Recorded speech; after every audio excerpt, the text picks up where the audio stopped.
Predator King, the Predator King, a name that makes even other hunters step back. He isn't just another Yautja, he's the ruler of them all. Calm, ancient, and built like a tank, this monster wears trophies from his kills, even a cape made of xenomorph tails. Yeah, he's that dangerous. Like Predator lore, hit like, drop a comment, and subscribe. More deadly Yautja stories are on the way. In Predator, killer of killers, we meet him in a giant alien coliseum where human warriors from different eras are forced to fight for his amusement. When one refuses, the king doesn't roar, he just raises his weapon, ready to vaporize them. When they try to run, he slices off a man's arm like it's nothing. And the best part? He isn't mad. He's thrilled. The hunt excites him. With a grin, he sends his army of ships after them, turning the galaxy into his hunting ground. Big Mama Predator. Big Mama wasn't just another Yautja on the hunt. She was the first female predator to take center stage. Tall, armored, and terrifyingly skilled. Her mask hid not just scars, but wisdom earned from countless battles. She hunted with precision and fought with a purpose that few could match. Her story begins with a mission: track down a human named Corinne Delacroix. But the hunt turns strange. The whole thing is a trap, a fake world built to fool her. Big Mama breaks through it, carving her way to the real lab where Corinne is locked up. Instead of ending her prey, Big Mama sets her free. From then on, they're allies. Big Mama trains Corinne like one of her own, sharp, disciplined, dangerous. Together, they face the white hybrids, creatures even predators fear. In that final battle, Big Mama kills the hybrid king herself, standing tall over the wreckage. Ruthless in combat, yet fiercely protective, she became more than a hunter. She became legend. Greyback Predator. Greyback, the elder of the lost tribe, carried the weight of centuries in his scarred skin and gray dreadlocks. When he stepped out of the shadows at the end of Predator 2, every hunter bowed, calm, silent, ancient. He handed Lieutenant Harrigan a flintlock pistol engraved Raphael Adelini, 1715, a reward for defeating the city hunter and a clue to a past drenched in blood and honor. Long before Los Angeles, Greyback was known by another name, the Golden Angel. In 1718, off the coast of Guinea, he crossed paths with pirates and their captain, Raphael Adelini. The battle was brutal. Blades clashed, men screamed, and the predator fought side by side with a human. When Adelini fell, dying, he gave his pistol to Greyback, a gesture of respect between two warriors who understood each other without words. Centuries later, Greyback still led his tribe, older and wiser. He hunted across worlds, collecting trophies that told stories no one else remembered. The golden mask, the scars, the quiet authority, they all marked him as something more than a killer. He was history walking, a living legend of the Yautja race, and one of the few predators who earned true respect from humans and monsters alike. Hive Wars Predator. The Hive Wars Predator was a legend born from disaster. His clan went on a hunt to Xenomorph Prime and never came back. He alone survived. Trapped on a world crawling with acid-blooded monsters, he forged new weapons from the wreckage of his ship, including a massive scythe that could split skulls clean in half. Every day was a war, every night a fight to stay alive. Years later, he escaped that nightmare world and joined a new tribe under the cracked tusk Predator. When Marines landed on LV-797, his instincts kicked back in. He stalked them like prey, moving through the jungle shadows, silent and merciless. One by one, he tore through their squad, impaling, slashing, and vanishing again. But even the best hunters bleed. In the end, the Marines hit back hard. Wounded and dying, the Hive Wars Predator didn't panic. He smiled. For him, it wasn't defeat, it was an honorable end to the ultimate hunt. Strongest predators. The jungle hunter started it all.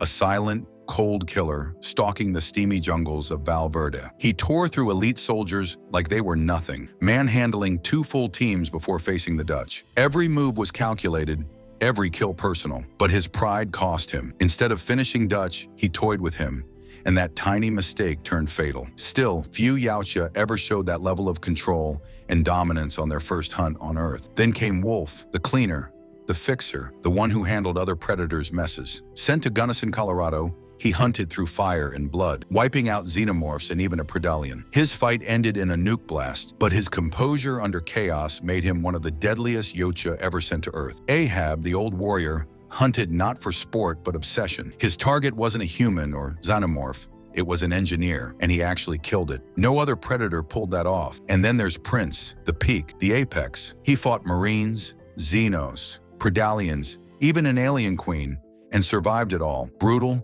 brilliant, and unstoppable. Among the Yautja, Prince doesn't just stand tall, he rules. Weakest Yautja. Not every predator is a legend. Some are careless, overconfident, and end up as the weakest Yautja in the galaxy. Two Stripes was the kind of predator who made the elders shake their heads. Young, cocky, and desperate for glory, he tried to cheat his way through a hunt by stealing another hunter's kill. But he got caught, and nothing dishonors Yautja faster. His punishment was brutal, stripped of his gear and dumped alone on a xenomorph-infested world. Others like Scarface or Hive Wars Predator had survived such hell, but not him. Two Stripes panicked. He didn't last long. A hunter turned prey, and an embarrassing one at that. Then came Shorty.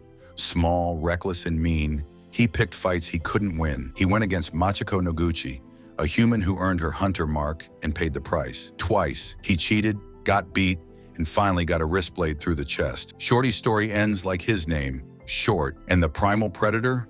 Brutal in theory, clumsy in practice. He picked a fight with a bear and got mauled to pieces. Not once, but twice. He burned a forest down, lost his cool, and blew himself up just to save face. These Yautja didn't die with honor. They died proving that strength means nothing without skill. Underrated predators. Some predators don't get seen much. They aren't in movies or toys, but they are still strong and scary. These underrated Yautja were cold, efficient, and deadly. The Mega City 1 predator was a beast dropped straight into Judge Dredd's nightmare world. He sliced through gangsters and judges alike, forcing Dredd to throw everything at him. Robots, squads, even psychic cops. In the end, Dredd barely managed to stab him down, nearly dying in the process. Even in defeat, Yautja made his mark in blood. Then came the captive predator. He had one arm and was caught by people. Even in his cage, he kept fighting hard. Outsmarting his captors, he faked his death, killed everyone, and blew up the entire base with his self-destruct. Talk about going out on his own terms. The Nazi hunter predator was pure nightmare fuel for the SS. Deep in Mexico's mountains, he ambushed a squad of Nazis, searching for gold, and tore them apart, leaving only one terrified witness alive. No armor, no mercy,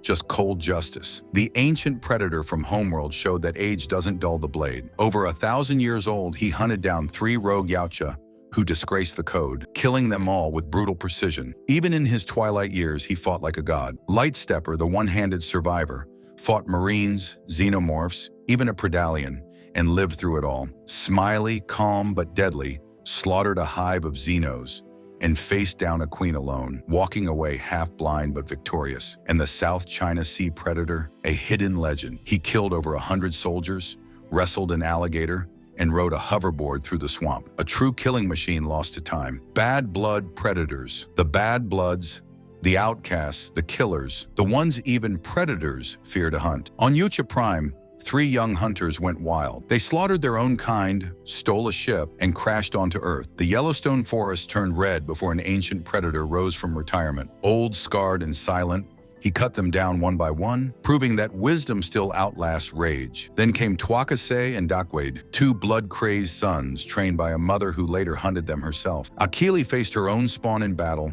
her blades fueled by heartbreak. By the end, her hands were steady, but her soul was shattered. Tishinde broke ranks on Ryushi, killing civilians for sport. His leader Dachande ended him with a single strike through the skull, a clean kill to erase a filthy name. The mad predator went berserk in the old arcade days, a blue-armored monster already doomed. A chest-burster grew inside him, twisting his mind until death finally claimed them both. In Gotham, one bad blood hunted Batman. He tore through enforcer predators like paper, but in the end, even he couldn't break the Dark Knight's will. Then there was Skinner, the Nightmare of New York. He didn't just kill, he flayed, displayed, and wore his victims. Even Spider-Man was horrified. And towering above them all, the first Bad Blood, a legend of chaos. He slaughtered his clan, stole a ship, and painted Earth red before finally falling to a human agent, Infected Predator. Born from madness itself, the infected predator wasn't born a monster, it became one. When the black goo of the engineers touched its blood,